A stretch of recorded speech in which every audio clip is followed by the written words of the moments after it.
الحمد لله نحمده ونستعينه ونستغفره ونؤمن به ونتوكل عليه ونعوذ بالله من شرور أنفسنا ومن سيئات أعمالنا من يهده الله فلا مضل له ومن يضلله فلا هادي له ونشهد أن لا إله إلا الله وحده لا شريك له ونشهد أن سيدنا ومولانا محمدا عبده ورسوله صلى الله عليه وعلى آله وأصحابه وأزواجه وذرياته وسلم تسليما كثيرا كثيرا. أما بعد فقد قال النبي صلى الله عليه وسلم إنما بعثت لأتمم مكارم الأخلاق أو كما قال صلى الله عليه وسلم. محترم حضرات،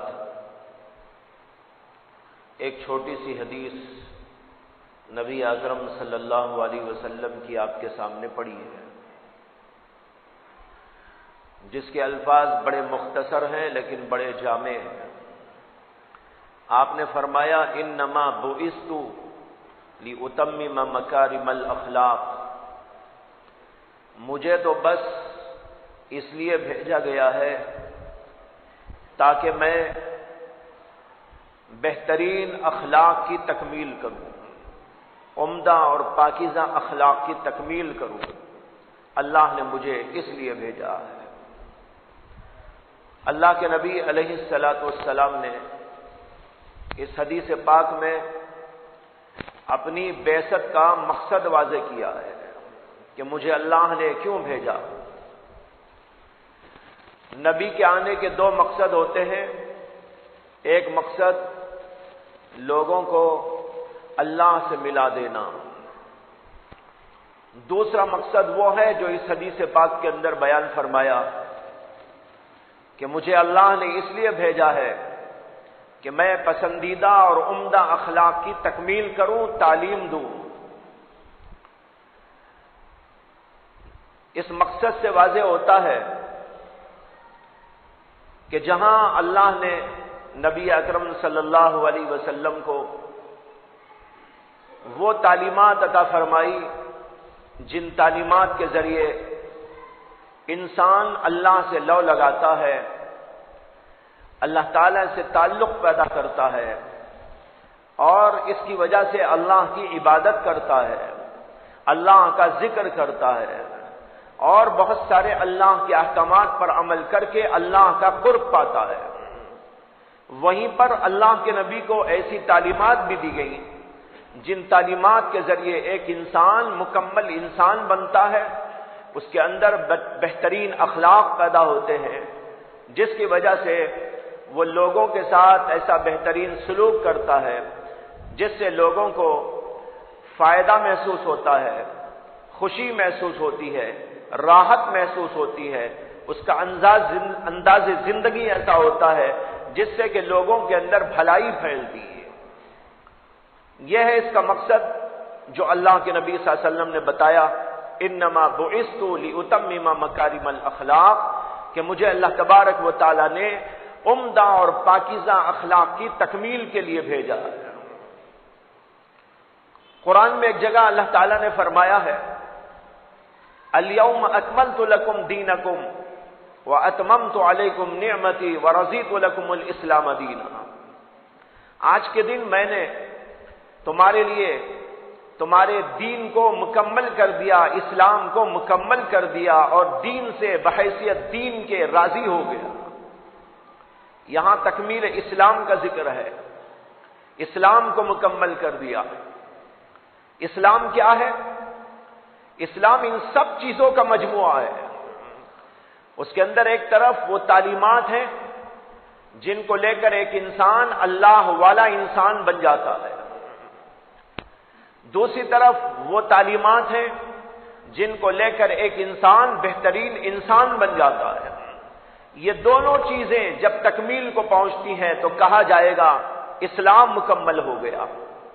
اس لیے کہ جتنی اچھی اور پاکیزہ تعلیمات اخلاق کے اعتبار سے، انسانیت کے اعتبار سے اسلام کے اندر دی گئی، کسی اور جگہ پر ایسی نہیں دی گئی۔ اس سے یہ بھی معلوم ہوا کہ اخلاق کا کتنا اونچا مقام ہے، درجہ ہے۔ اللہ کے نبی کہتے ہیں مجھے اسی لیے دنیا میں بھیجا گیا ہے، یہی سکھانے کے لیے بھیجا گیا ہے، اسی کا درس دینے کے لیے بھیجا گیا ہے، تاکہ لوگوں کو میں مکمل اخلاق کی تعلیم دے کر ان کو کمال درجے کا انسان بنا دوں۔ اس سے معلوم ہوتا ہے کہ بہت اونچے درجے کی چیز ہے اخلاق، اور اس کو حاصل کرانے کے لیے اور اس کی تکمیل کے لیے محمد الرسول اللہ صلی اللہ علیہ وسلم کو دنیا میں بھیجا گیا۔ اخلاق کسے کہتے ہیں، میں آج ذرا اسی پر روشنی ڈالنا چاہتا ہوں۔ اخلاق کا اونچا مقام ہے، بہت ہی عمدہ مقام ہے، بہت ہی بہترین مقام ہے، یہ سب باتیں ہم جانتے ہیں عام طور پر، ہم ہی کیا سبھی جانتے ہیں، غیر بھی جانتا ہے۔ اخلاق بہت اونچی چیز ہوتی ہے، اسی اخلاق کا جب ذکر آتا ہے تو بنا تفریق مذہب و ملت ہر آدمی اس کو قبول کرتا ہے۔ کون دنیا میں ایسا ہوگا جو عمدہ اخلاق کو قبول نہیں کرتا، جو برے اخلاق کو برا نہیں سمجھتا؟ ہر دنیا کا انسان چاہے وہ کتنا بھی نکما ہو، ذلیل ہو، بدتر سے بدتر کافر ہو، بدتر سے بدتر مشرک ہو، لیکن وہ بھی سمجھتا ہے اور مانتا ہے کہ انسان کے اندر اخلاق ہی سب سے عمدہ چیز ہوتی ہے۔ ایک حدیث میں آتا ہے اللہ کے نبی علیہ الصلوۃ والسلام نے ارشاد فرمایا، ان من احسنکم ایمانا احسنکم اخلاقا، تم میں سے سب سے زیادہ مکمل ایمان والے وہ لوگ ہیں جو سب سے زیادہ عمدہ اخلاق والے ہیں۔ جس کے اخلاق بہت عمدہ اس کا ایمان بہت عمدہ، جس کے اخلاق کے اندر گراوٹ اس کے ایمان کے اندر بھی گراوٹ، جس کے اخلاق کے اندر کمی اس کے ایمان کے اندر بھی کمی اور نقص ہوتا ہے۔ یہ اللہ کے نبی علیہ الصلوۃ والسلام فرما رہے ہیں۔ اور پھر آپ نے کہا میں تم میں سب سے زیادہ با اخلاق ہوں، اسی کی تعلیم دینے کے لیے مجھے اللہ نے دنیا میں بھیجا ہے۔ اور جب بھیجا تو ظاہر بات ہے سب سے پہلے آپ کو اس سے آراستہ پیراستہ کیا گیا، اور پھر آپ کو اس کا استاد اور معلم بنا کر دنیا میں بھیجا گیا۔ وہ معلم کامل معلم نہیں ہو سکتا جس کے اندر پہلے سے وہ چیز موجود نہ ہو۔ جو آدمی پہلے اس کو حاصل کرتا ہے پھر دوسروں کو بتاتا ہے، وہ آدمی کامل استاد ہوتا ہے۔ جس کے اندر خود وہ بات نہ ہو وہ دوسروں کو کیا تعلیم دے سکتا ہے؟ اللہ کے نبی علیہ الصلوۃ والسلام کہتے ہیں میں تم میں سب سے زیادہ با اخلاق ہوں، اسی اللہ نے مجھے معلم بنا کر دنیا میں بھیجا ہے۔ تو بہرحال یہ بات طے شدہ ہے کہ اخلاق دنیا میں بہت اونچی چیز ہوتی ہے، لیکن سمجھنا یہ ہے کہ اخلاق جس کو ہم کہتے ہیں وہ ہیں کیا؟ ایک انسان مکمل انسان کب بنتا ہے؟ اس کے اندر انسانیت کب مکمل ہوتی ہے؟ علماء نے بتایا ہے کہ 3 چیزیں ہیں، ان تینوں چیزوں کو جب انسان اپناتا ہے تو اس کے اخلاق کی تکمیل ہوتی ہے اور وہ مکمل انسان بنتا ہے۔ ہم کو یہ چیزیں سیکھنا ہے، اپنے اندر پیدا کرنا ہے، اور اپنے بچوں میں پیدا کرنا ہے، اپنے متعلقین میں پیدا کرنا ہے۔ اس لیے کہ اخلاق بیٹھے بٹھائے یوں ہی نہیں پیدا ہو جاتے، بلکہ اس کے لیے محنت درکار ہوتی ہے، مجاہدہ درکار ہوتا ہے۔ نفس یوں ہی آسانی سے مانتا نہیں ہے، بلکہ اس کو بہت زیادہ مجبور کر کے ان اخلاق پر اس کو ڈھالنے کی ضرورت ہوتی ہے، اس لیے بڑے مجاہدات اس کے لیے کرنے پڑتے ہیں۔ آج عموماً حالت ہماری یہ ہے کہ کچھ لوگ نماز روزہ وغیرہ تو کر لیتے ہیں، لیکن پھر بھی ان کے اندر اخلاق نہیں آتے، اور اخلاق نہ ہونے کی وجہ سے وہ اللہ کی نظر میں نماز پڑھنے، روزہ رکھنے، ذکر کرنے، تسبیح پڑھنے، تہجد پڑھنے کے باوجود گرے ہوئے ہوتے ہیں۔ اسے کہ جب اخلاق ہی نہیں ہے تو اللہ تبارک و تعالیٰ کے ہاں وہ انسان گر جاتا ہے، اگرچہ وہ نماز بھی پڑھتا ہو، روزہ بھی رکھتا ہو، ذکر و تسبیح بھی کرتا ہو۔ میں نے واقعہ پہلے بھی سنایا ہے ایک آدمی کا، جس کو حضرت مولانا شاہ عبد الغنی پھولپوری رحمت اللہ علیہ نے بیان فرمایا، اور وہ خود اس واقعے کے چشمدید گواہ ہیں، جو حضرت تھانوی کے بہت بڑے خلیفہ تھے، بہت بڑے اللہ والے تھے۔ وہ کہتے ہیں کہ ہماری مسجد میں ایک نوجوان رہتا تھا جو بڑا عبادت گزار تھا، تہجد گزار تھا، ذکر اذکار اور نوافل کا بڑا پابند تھا۔ کہتے ہیں حضرت کہ کبھی اس کو دیکھ کر مجھے بھی رشک آتا تھا کہ یہ نوجوان کتنا اچھا نوجوان ہے کہ بس ہمیشہ اللہ کے ذکر میں، تسبیح میں، عبادت میں، دعا میں، نوافل میں مشغول رہتا ہے۔ حضرت کہتے ہیں کہ اس کو دیکھ کر مجھے بھی رشک آتا تھا، لیکن ایک دن ایک واقعہ ہوا جس سے سمجھ میں آیا کہ یہ عبادت گزار تو ہو گیا ہے لیکن اس کے اندر اخلاق نہیں۔ حضرت کہتے ہیں کہ وہ امام کے پیچھے مصلی پر بیٹھا ہوا تھا، ایک بوڑھے میاں وضو کر کے، جن کی آنکھوں میں کمزوری تھی، ان کی نگاہ درست نہیں تھی، کمزور تھی، وہ وضو کر کے آہستہ آہستہ قدم بڑھاتے ہوئے آ رہے تھے، ان کو نظر نہیں آ رہا تھا، وہ مصلی کی طرف یعنی صفوں کی طرف آ رہے تھے۔ جب وہ آئے تو انہیں نظر نہیں آیا، اور یہ جو بیٹھا ہوا تھا نوجوان، بڑا تہجد گزار، بڑا عبادت گزار، بہت زیادہ ذکر اذکار کا پابند، آتے آتے ان کا پیر ذرا اس کو یوں لگ گیا، پیر یوں لگ گیا، اس لیے کہ ان کو نظر نہیں آ رہا تھا بوڑھے میاں کو، آتے آتے آہستہ آہستہ یوں لگ گیا۔ حضرت کہتے ہیں جو ہی وہ لگا، وہ نوجوان اٹھ کر ایسی ایسی گالیاں دینے لگا اور ایسا ان کو برا بھلا کہا، اتنی برائی ان کی اور ان کی اتنی توہین و تذلیل کی۔ حضرت کہتے ہیں یہ دیکھ کر سمجھ میں آیا اس کے اندر عبادت تو ہے لیکن اس کے اندر اخلاق نہیں۔ تو بھائیو، ہم میں ایسے بہت سارے ہوتے ہیں ماشاءاللہ، تہجد بھی پڑھتے ہیں، ذکر اذکار میں بھی کمی نہیں کرتے، بعض تو ایسے ہیں جو وہ بھی نہیں کرتے، وہ بھی نہیں اور یہ بھی نہیں، نہ نماز نہ اخلاق، نہ ذکر نہ تسبیح نہ اخلاق، وہ بھی ایک قوم ہے۔ لیکن بہت سے ایسے بھی ہیں جو ذکر و اذکار و تسبیحات کے پابند ہیں، تہجد کے پابند ہیں، 5 وقتہ نماز کے پابند ہیں، بہت بڑی داڑھی بھی ہے، ماشاءاللہ سب کچھ موجود ہے، لیکن ان کے اندر اخلاق نام کی کوئی چیز موجود نہیں ہوتی۔ اس لیے اخلاق کو سیکھنے کی ضرورت ہوتی ہے تاکہ انسان محض ان چیزوں کو کر کے یہ نہ سمجھ جائے کہ میں کامل ہو گیا ہوں، بلکہ اس کے اندر اخلاق پیدا کرنے کا احساس اور جذبہ پیدا ہو جائے۔ تو اس لیے میں نے کہا کہ اخلاق کیا ہیں؟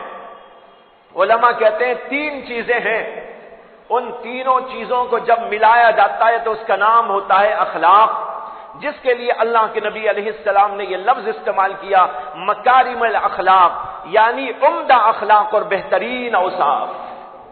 وہ کیا چیزیں ہیں؟ سب سے پہلے تو یہ کہ انسان کے اندر ایک چیز ہوتی ہے نفس، نفس کو مہذب بنانا، اس کے اندر پاکیزہ اخلاق پیدا کرنا، برے اخلاق اس کے اندر سے نکال دینا۔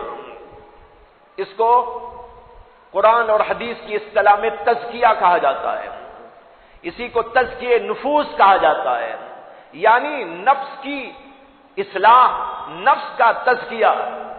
جب نفس برے اوصاف سے، برے اخلاق سے، بری عادتوں سے پاک نہیں ہوتا، اس وقت تک اس کے اندر انسانیت نہیں پیدا ہو سکتی ہے۔ مثال کے طور پر ہمارے دل کے اندر غصہ بھی ہوتا ہے اور تکبر بھی ہوتا ہے، اپنی بڑائی کا احساس، عجب و خود پسندی، اپنے آپ کو بہت اچھا سمجھنے کی بیماری ہوتی ہے۔ اسی طرح دل کے اندر حسد ہوتا ہے، کینہ ہوتا ہے، بغض ہوتا ہے، نفرتیں ہوتی ہیں، عداوتیں ہوتی ہیں، دشمنیاں ہوتی ہیں۔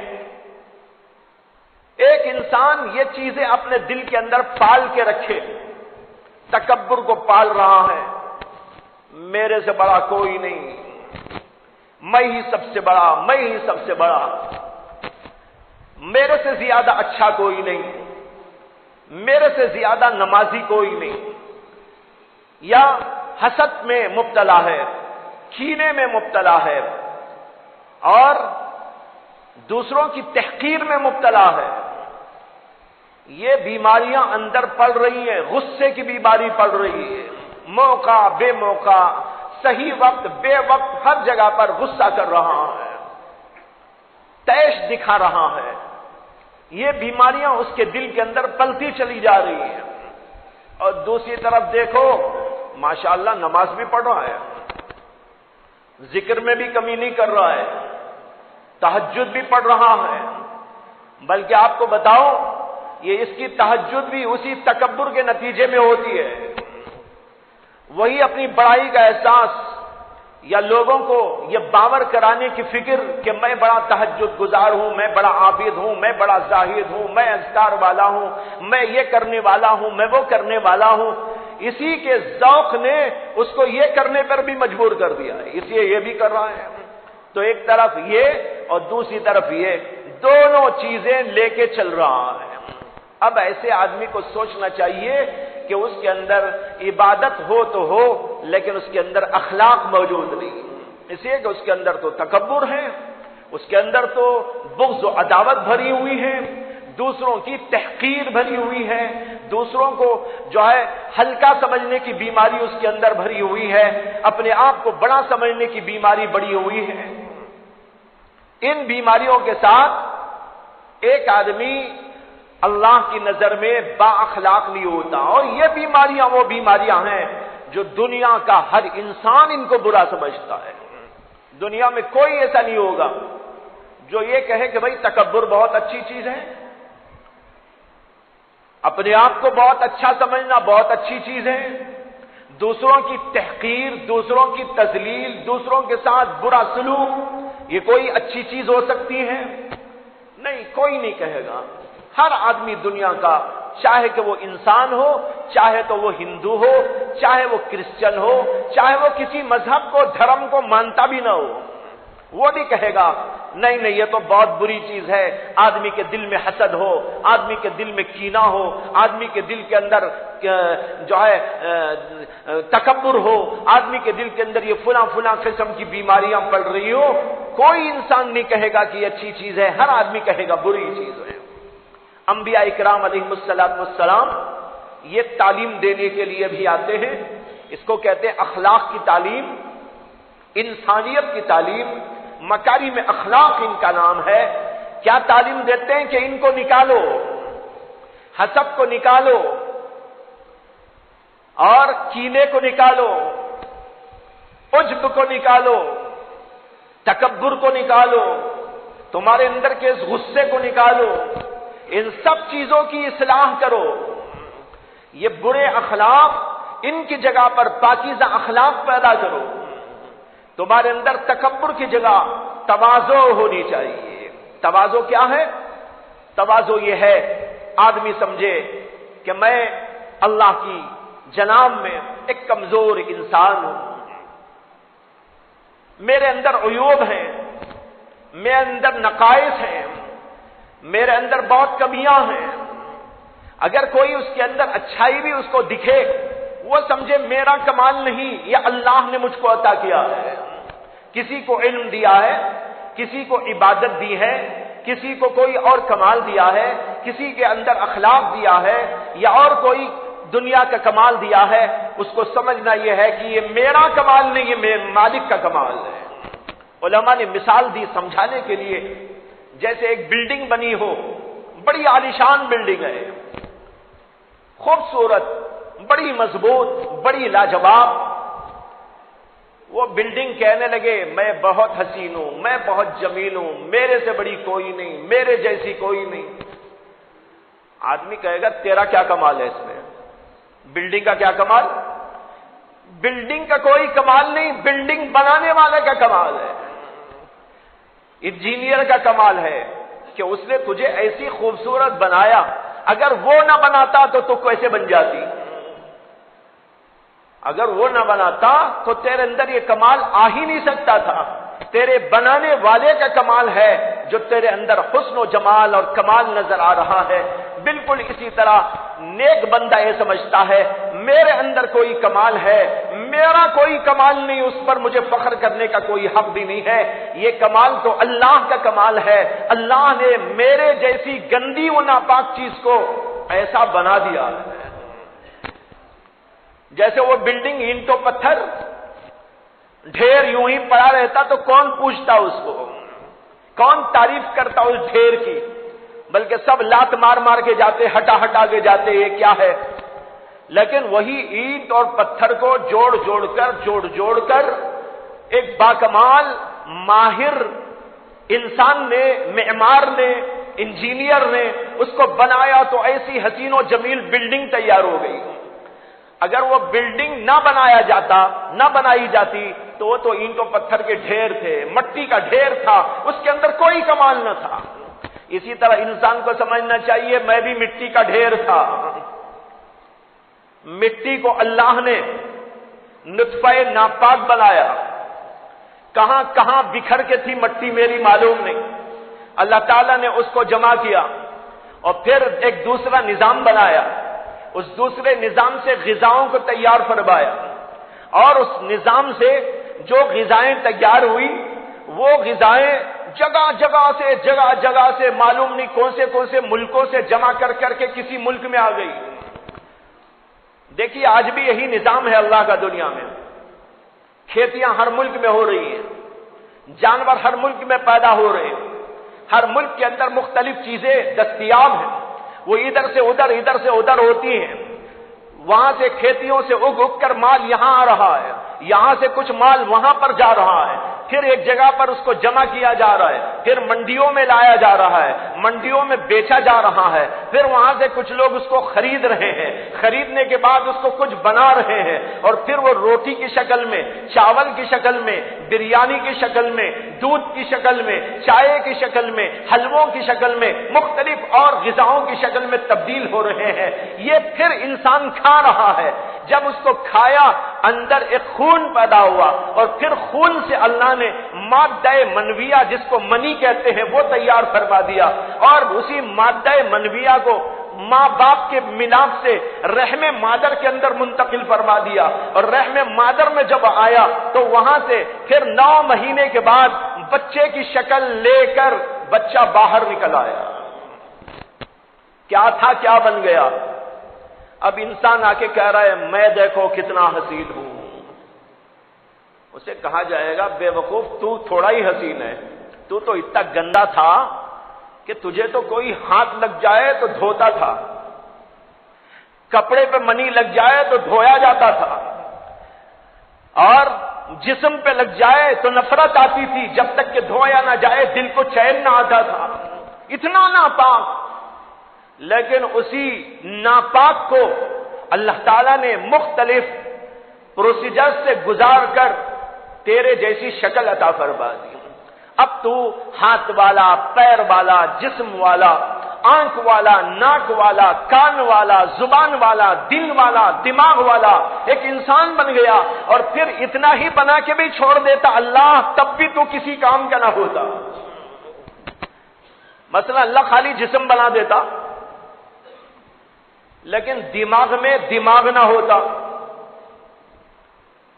دل کے اندر سوچنے بچارنے کی طاقت نہ ہوتی، آنکھوں کے اندر بینائی کی قوت نہ دیتا، کانوں کے اندر سماعت اور سننے کی طاقت نہ دیتا، زبان کے اندر بولنے کی طاقت نہ دیتا، اور مختلف اعضاء کے اندر طاقت و صلاحیت اگر اللہ نہ رکھتا. آپ بتاؤ یہ پیدا شدہ انسان کسی کام کا ہوتا؟ لوگ کہتے ہیں ارے کیا پیدا ہو گیا، مصیبت بن گئی. ماں باپ کے لیے مصیبت، آنکھیں نہیں ہیں، زبان نہیں ہے، سنائی نہیں دیتا ہے، دماغ نہیں کام کرتا ہے، ہاتھ پیر اٹھتے نہیں، چل نہیں سکتا، پھر نہیں سکتا. بھائیو ذرا سوچ کر دیکھو اگر کمال ہے تو کس خدا کا کمال ہے. اس میں ہماری کیا ہے؟ کچھ ہمارا کمال نہیں. اگر ہم کو اللہ نے یہ ساری طاقتیں قوتیں دی ہیں تو محض اپنے فضل سے کرم سے عطا فرما دی ہیں. اب اس کے اوپر انسان کہتا ہے میں ایسا ہوں میں ویسا ہوں, میرا دماغ ایسا ہے, میرا علم ایسا ہے, میرے اندر یہ کمال ہے, میرے اندر یہ جمال ہے, میرے اندر وہ عطا و نوال ہے, میں نے یہ چیزیں کر دی ہیں.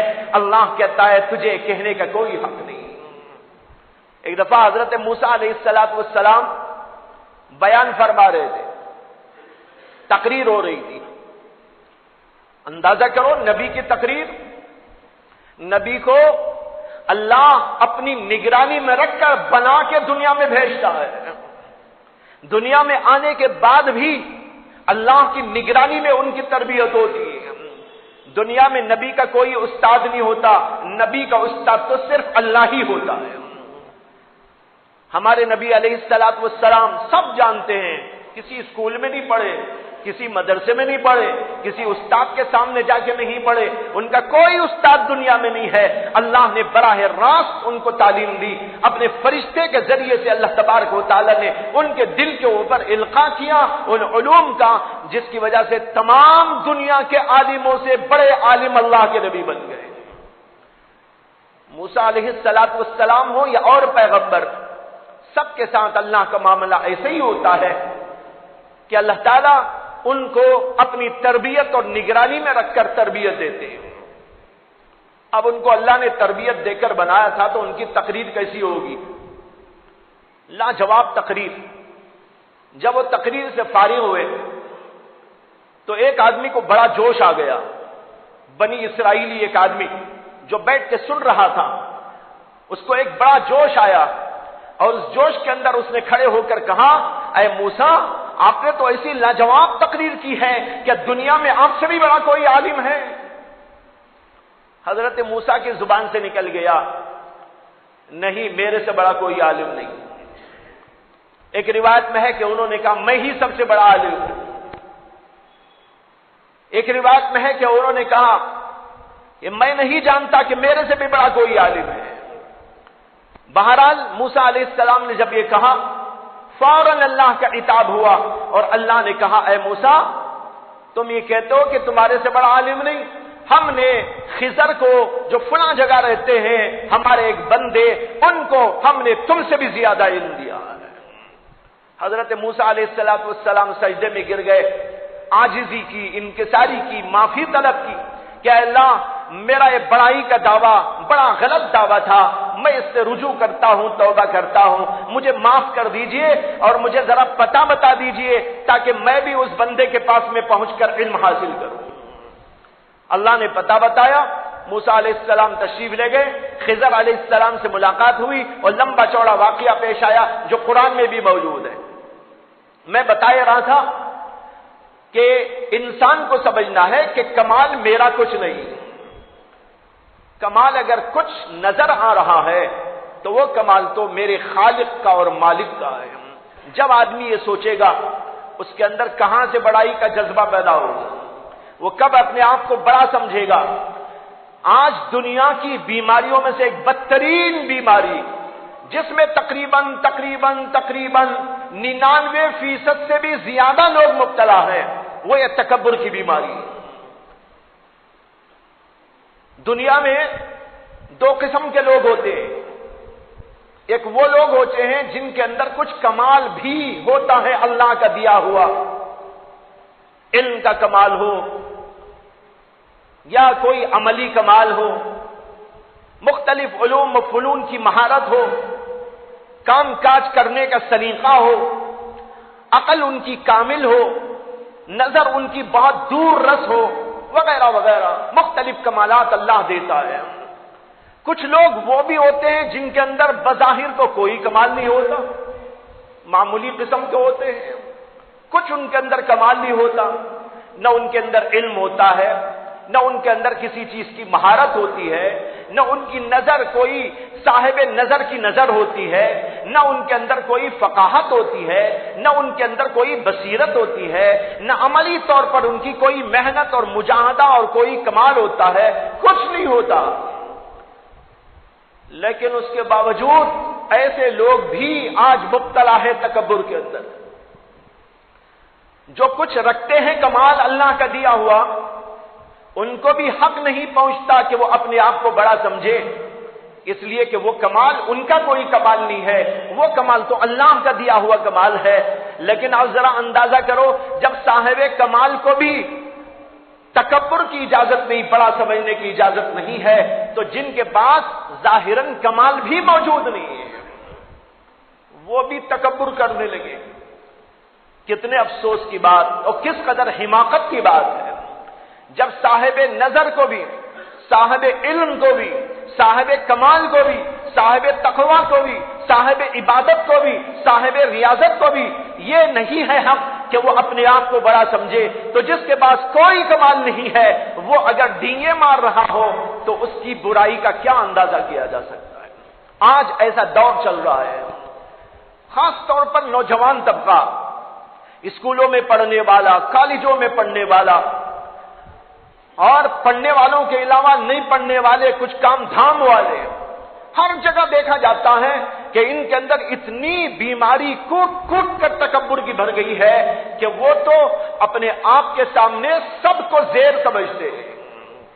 ان کے سامنے کوئی عالم نہیں، ان کے سامنے کوئی فاضل نہیں، ان کے سامنے کوئی بڑا نہیں، ان کے دادا کی بھی کوئی حیثیت نہیں، ان کے باپ کی بھی کوئی حیثیت نہیں، ان کی ماں کی بھی کوئی حیثیت نہیں، ان کے استادوں کی بھی کوئی حیثیت نہیں۔ اس لیے کہ جن کالجوں میں، یونیورسٹیوں میں آج کل تعلیم ہوتی ہے، وہاں کا تعلیم کا ماحول ہی ایسا ہوتا ہے جس کے اندر ان کے دلوں کے اندر کوئی کسی کی عظمت ہی نہیں بٹھائی جاتی۔ اس لیے نہ ماں کو ماں سمجھتے ہیں، نہ باپ کو باپ سمجھتے ہیں، نہ استاد کو استاد سمجھتے ہیں، نہ امام کو امام سمجھتے ہیں، نہ عالم کو عالم سمجھتے ہیں، نہ فاضل کو فاضل سمجھتے ہیں، نہ کسی بڑے کو بڑا سمجھتے ہیں۔ ان کے نزدیک کسی کی کوئی حیثیت نہیں، اور اس کا اندازہ ان کے طور و طریقے اور ان کی زبان کے لب و لہجے سے ہوتا ہے۔ جب وہ بات چیت کرتے ہیں، بتاتے ہیں، کچھ کام کرتے ہیں، کچھ انداز اختیار کرتے ہیں، اس سے اندازہ ہوتا ہے کہ ان لوگوں کا مزاج کیا بنا ہوا ہے۔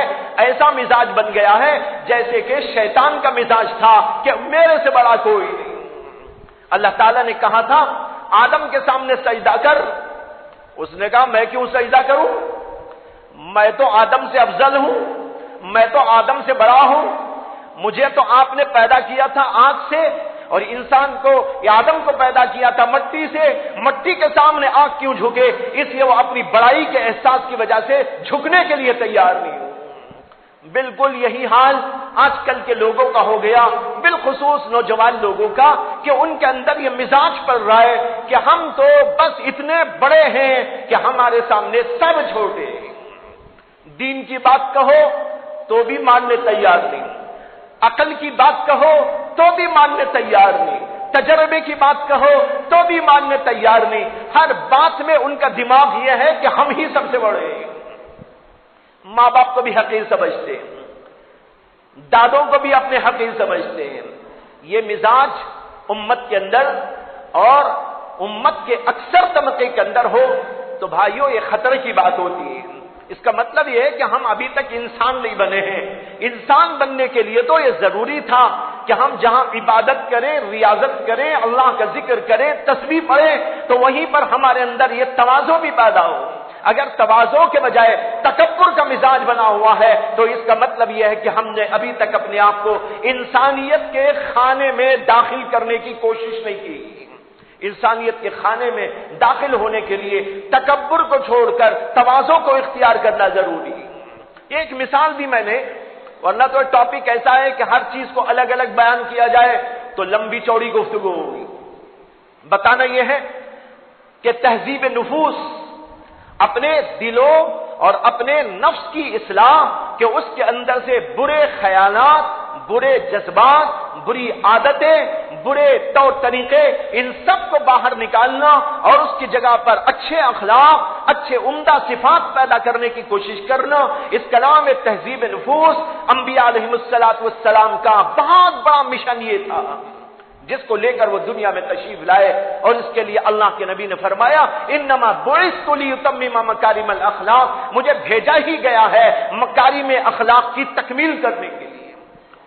تکبر کو نکالو، تواضع کو بھر دو۔ میں نے ایک مثال دی، غصے کی مثال۔ غصہ انسان کے دل میں پیدا ہوتا ہے۔ غصہ کیوں پیدا ہوتا ہے؟ تکبر کی وجہ سے پیدا ہوتا ہے۔ جب آدمی اپنے آپ کو بڑا، سب کو چھوٹا سمجھتا ہے، وہاں پر اس کے دل کے اندر یہ جذبہ ایک شکل اختیار کرتا ہے، اسی شکل کا نام ہے غصہ۔ جیسے تکبر، ابھی میں نے عرض کیا، شیطان کی پیداوار ہے۔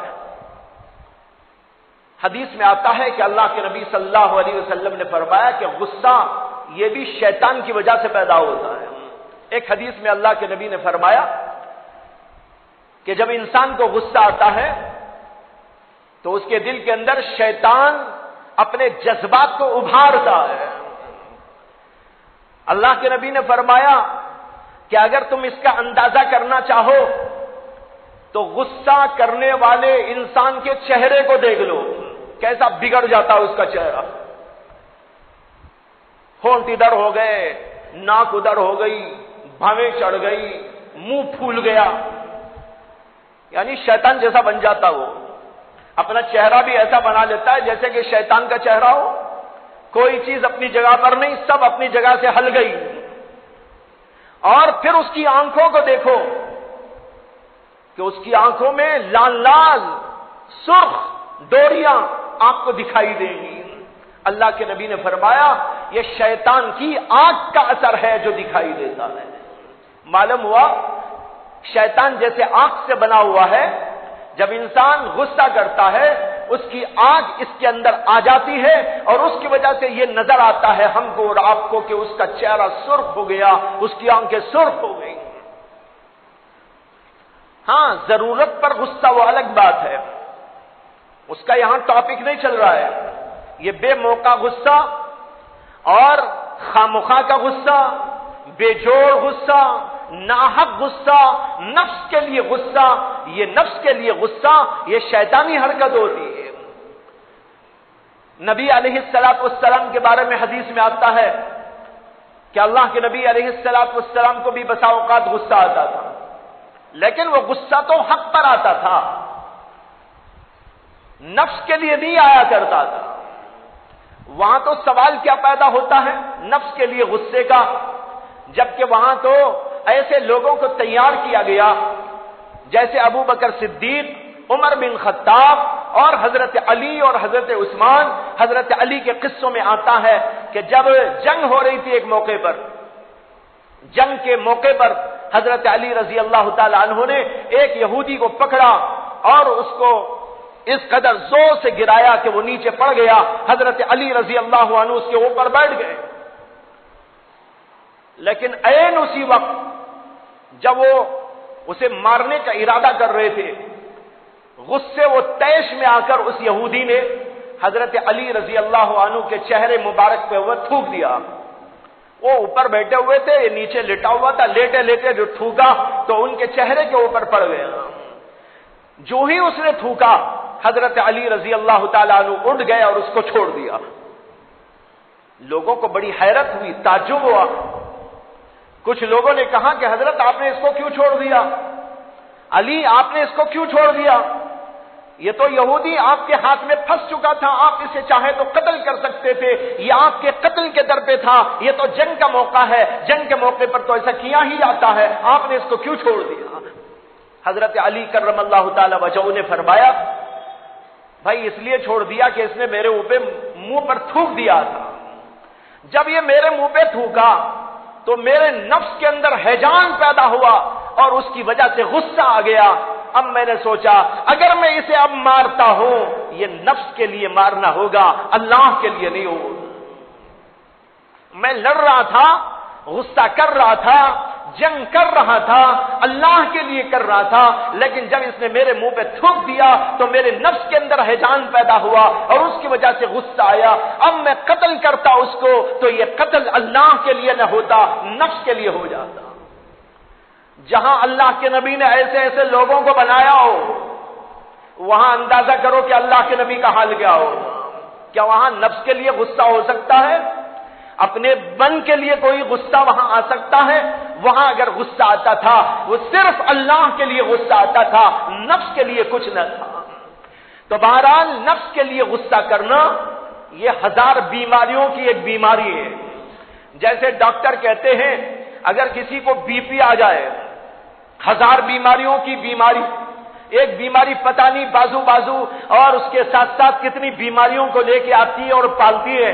اسی طریقے پر مجھے عرض کرنے دیجئے یہ بیماری بھی ایسی بیماری ہے، ایک تکبر کی بیماری جو 1000 بیماریوں کی جڑ، اور دوسری غصے کی بیماری، اس لیے کہ وہ غصہ بھی تکبر ہی سے نکلتا ہے، اس لیے بھی غصہ بھی وہ بیماری ہے جو 1000 مصیبتوں کی مصیبت ہے. گھر ٹوٹ جاتے ہیں. آج نوجوانوں میں غصے کا ابھار اس قدر پیدا ہو چکا، کنٹرول کا کوئی نام یہاں سے وہاں تک موجود نہیں ہے، جس کی وجہ سے طلاقوں کی بھرمار ہے. گھر ٹوٹتے چلے جا رہے ہیں اور بھائیوں میں جدائی ہوتی جا رہی ہے، رشتہ داریوں کے اندر کٹاف ہوتا چلا جا رہا ہے، دوستوں میں احباب کے اندر مختلف قسم کے غصوں کی وجہ سے دوریاں اور بوجھ پیدا ہوتا چلا جاتا ہے، تعلق داروں کے اندر دوریاں پیدا ہوتی چلی جا رہی. یہ کیوں؟ بے موقع کا غصہ. اللہ کے نبی آئے تھے ہمارے اخلاق کی اصلاح کرنے اور ہمارے نفسوں کی اصلاح کرنے کے لیے، اور اس کے اندر ایک بات یہ بھی تھی کہ ہم بے موقع غصہ کرنے والے نہ ہوں. اللہ کے نبی بنا کے گئے ابو بکر صدیق کو، عمر بن خطاب کو، اور لوگوں کو، حضرت علی کو، ان سب کو بنا کے گئے. ایسے لوگ بنے اور پھر ان لوگوں نے کچھ لوگوں کو بنایا. کہتے ہیں کہ ایک دفعہ حضرت سیدنا حسن رضی اللہ عنہ کھانا کھانے کے لیے بیٹھے تھے. کھانا لایا جا رہا تھا اور کھانے کے درمیان باندی نے سالن کا کٹورا لایا، اس میں گرم گرم سالن موجود تھا. جب وہ لا کر رکھنا چاہی تو اس کے ہاتھ سے اچانک چھوٹ گیا اور وہ سارے کا سارا گرما گرم برتن حضرت حسن رضی اللہ تعالی عنہ کے اوپر پڑ گیا. سالن اگر ٹھنڈا بھی پڑے تو غصہ آ جائے، سالن اگر ٹھنڈا بھی پڑ جائے تب بھی انسان گرم ہو جاتا ہے. یہ ایسی چیز ہے، ٹھنڈا سالن پڑا لیکن آدمی گرم ہو گیا. اب یہاں گرم ہی سالن پڑے تو ڈبل گرم ہو جانا چاہیے. حضرت سیدنا حسن رضی اللہ تعالیٰ عنہ کون ہے حسن؟ وہی حسن جو حضرت علی کے بیٹے. ابھی آپ نے حضرت علی کا قصہ سنا، انہوں نے تیار کیا بیٹے کو، اس بیٹے کی حالت دیکھو کہ کیا ہے. ان کو تھوڑا سا غصہ آیا اور انہوں نے باندی کو گرم گرم نظریں ڈال کر دیکھنا شروع کیا. یہ تو نے کیا کیا؟ باندی نے، وہ باندیاں آج کل کی طرح کی نہیں تھی، بلکہ وہ اس زمانے کی باندیاں جن کو قرآن معلوم تھا، حدیث معلوم تھی، دین معلوم تھا، دین پر چلا کرتی تھی. وہ باندی کی زبان پہ نکلا. اللہ تعالیٰ قرآن میں فرماتے ہیں وَالْكَاظِمِينَ الْغَيْظَ. اللہ کہتے ہیں وہ لوگ اللہ کو بہت پسند ہیں جو بندے کے اپنے غصے کو پی جاتے ہیں. علماء نے ایک عجیب نکتہ بیان کیا. عربی میں کزما، کاف زا میم، اس کے معنی آتے ہیں کوئی برتن ہو بھرا ہوا ہو، اس بھرے ہوئے برتن کو اس لیے اوپر سے بند کر دینا تاکہ اندر کی چیز باہر چھلک نہ جائے. عربی میں اس کے لیے لفظ ہوتا ہے کزم، یعنی کسی بھری بھرائی چیز کو بند کر دینا تاکہ اندر کی چیز اچھل کے باہر نہ آئے. وہی لفظ اللہ نے استعمال کیا غصے کے لیے. وَالْكَاظِمِينَ الْغَيْظَ. جو لوگ اپنے غصے کے اوپر کچھ لگا کے بند کر دیتے ہیں تاکہ اندر کا غصہ باہر نہ اچھل کے پڑ جائے. کتنا اچھا نکتہ ہے. اس سے معلوم ہوا غصہ تو آ سکتا ہے انسان کو، غصہ آنا اختیاری نہیں ہوتا، یہ بے اختیار بات ہوتی ہے. غصہ تو آ سکتا ہے لیکن غصہ آئے تو کرنا کیا چاہیے؟ جیسے آپ اوپر سے کوئی برتن بند کر دیتے ہیں تاکہ اندر کی چیز باہر کو چھلک نہ جائے، اسی طرح غصے کو بند کر دو اوپر سے عقل کے ذریعے، دین کے ذریعے، تاکہ اندر کا وہ غصہ اوپر چھلک نہ جائے. تو کہا وَالْكَاظِمِينَ الْغَيْظَ. جب یہ کہا تو حضرت حسن کہنے لگے جا میں نے تجھ کو معاف کر دیا، جا میں نے غصے کو پی لیا. وہ باندی کہنے لگی اللہ آگے فرماتے ہیں والعافین عن الناس، لوگوں کو معاف کر دینے والے لوگ۔ حضرت حسن نے کہا جا میں نے تجھ کو معاف بھی کر دیا۔ اس نے اگلی آیت پڑھی واللہ یحب المحسنین، اللہ احسان کرنے والوں کو پسند کرتے ہیں۔ حضرت حسن نے کہا جا میں نے تجھ کو آزاد بھی کر دیا ہے۔ دیکھ رہے آپ، اس کو کہتے غصہ پی جانا۔ حضرت حسن نے نہ صرف یہ کہ غصہ پی لیا بلکہ معاف بھی کر دیا۔ معاف کرنے کے بعد احسان مزید یہ کیا کہ اس باندی کو جو اتنا بڑا قصور کرنے والی ان کو اللہ کے لیے معاف بھی کر دیا اور ان کو آزاد بھی کر دیا۔ بہرحال بتانا یہ ہے، یہ تعلیمات ہیں جو لے کر اللہ کے نبی علیہ السلام آئے تھے، لیکن آج ہم نے ان ساری تعلیمات کو پس پشت ڈال دیا ہے۔ بہت دیندار ہم بن گئے، زیادہ زیادہ اتنا کہ ادھ کچی نماز پڑھ کے چلے گئے۔ بہت دیندار ابھی ہم بن گئے، 2-4 رکعتیں تہجد کی بھی ہم نے پڑھ لی، اور بھی کچھ بہت بڑے دیندار بن گئے تو ماشاءاللہ داڑھی بھی رکھ لی اور جھبا بھی ہمارے جسم پہ آ گیا، ٹوپی بھی سر کے اوپر آ گئی۔ ہم نے سمجھا کہ اب ہم سے بڑا تو کوئی دنیا کا ولی ہو ہی نہیں سکتا۔ نماز بھی پڑھتا ہوں، تہجد بھی پڑھتا ہوں، جھبا بھی میں نے پہن لیا، داڑھی بھی میں نے رکھ لی، ہاتھ میں اگر تسبیح آ گئی تو میں تو جبریل سے کم ہوں ہی نہیں۔ یہ آج ہم لوگوں کا مشن، ہم لوگوں کا انداز ہو گیا۔ لیکن بھائیو، جہاں تک یہ تعلیمات ہے اس کو ہم نے اتنا پس پشت ڈال دیا کہ کوئی آدمی سوچنے کو بھی تیار نہیں ہے کہ میرے اندر سے مجھے تکبر نکالنا ہے، حسد کی بیماری کو نکالنا ہے، کبر کی بیماری کو نکالنا ہے، عجب کی بیماری کو نکالنا ہے، ریاکاری کی بیماری کو نکالنا ہے، غصے کی بیماری کو نکالنا ہے۔ ان بیماریوں کے بارے میں سوچا ہی نہیں کبھی کہ ان کو ہم جو ہے اپنے نکالنے کی بات تو الگ بات ہے، ہم نے یہی نہیں سمجھا کہ یہ بیماریاں بھی ہمارے اندر موجود ہیں۔ تو بھائیو، سب سے پہلی بات یہ ہے کہ اخلاق کا تزکیہ اور نفوس کی اصلاح، اس کے لیے میں نے مثالاً یہ باتیں عرض کی آپ کے سامنے۔ موضوع طویل ہے، اس کے بارے میں پھر انشاءاللہ گفتگو کی جائے گی۔ اللہ تعالی اللهم صل على سيدنا مولانا محمد وعلى آل سيدنا مولانا محمد وبارك وسلم۔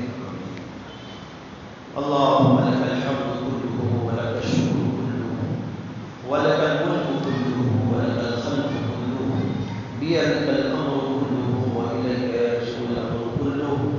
اللهم إنا نسألك من خير ما سألك منه نبيك وحبيبك محمد صلى الله عليه وسلم، ونعوذ بك من شر ما استعاذك منه نبيك وحبيبك محمد صلى الله عليه وسلم، وأنت المستعان